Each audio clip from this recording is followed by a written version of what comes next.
From past days of antiquity, I've observed your vast ways of iniquity. You complicate what I created with such simplicity, destroying ornate patterns in nature that I designed so exquisitely. And you've done it so viciously, manipulating nature's mandates maliciously. You are not a people of your word, but a herd with personalities disturbed that fluctuate and swerve capriciously.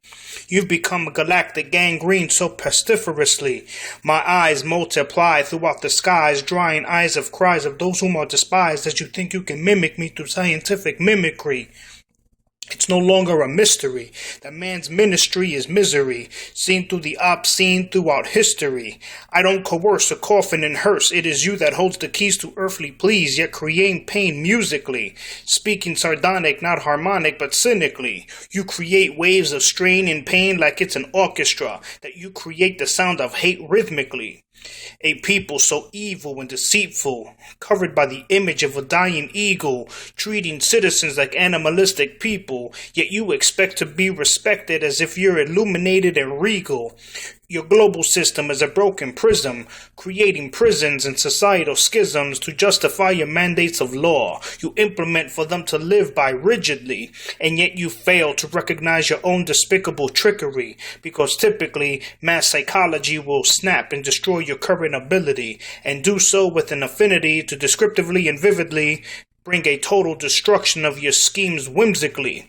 And that visual imagery is a concise depictory artistically of how good will overpower the wicked quite willingly. The constant buffering and suffering persons of earth's curses will dispense and disperse hearses for the cowards in the shadows specifically. You have played your games of berating and defaming the sane so wickedly. And there are those right now who are more than capable and willing, to intrinsically use their ability to finally defy civility willingly, only for the greater good of the populace, admittedly. Babylon's destructive and obstructive capabilities has quickly smitten me to intervene intermittently for the sake of the souls you violently took and take, yet your policies of polities with corrupt qualities first take away a person's dignity specifically. You've created beasts of the earth and dearth, controlling their environment from birth, disturbing their sense of worth, while observing your experiments bring out their worst. You have chosen to become a living, unforgiving, and unforgivable curse, hegemonic essence with a diabolically demonic presence quite fittingly. My I solve will not cure or solve, but I'll dissolve the fact that you have proven quite convincingly that you are lower than the seething amoeba social diagnosis clinically. The birds and herds of the earth will eat you whole judiciously.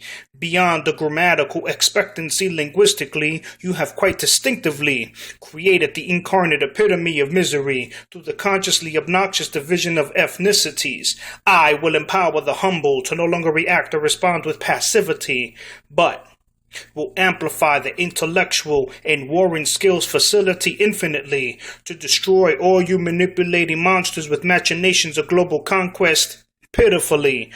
Recompense with no hesitance from the suffering planetary residents. I will cause utter destruction to reign peace, as strain and pain will decrease, as enjoyment for life will increase. No more begging or pleas toward the corporate monstrous currency thieves. A new world beautifully fashioned for non-fascists, an entrance into a new world brave, of no slaves, with hearts non-depraved, where flesh will never atrophy or decay. No more calamities of slain, abhorred catastrophes restrained.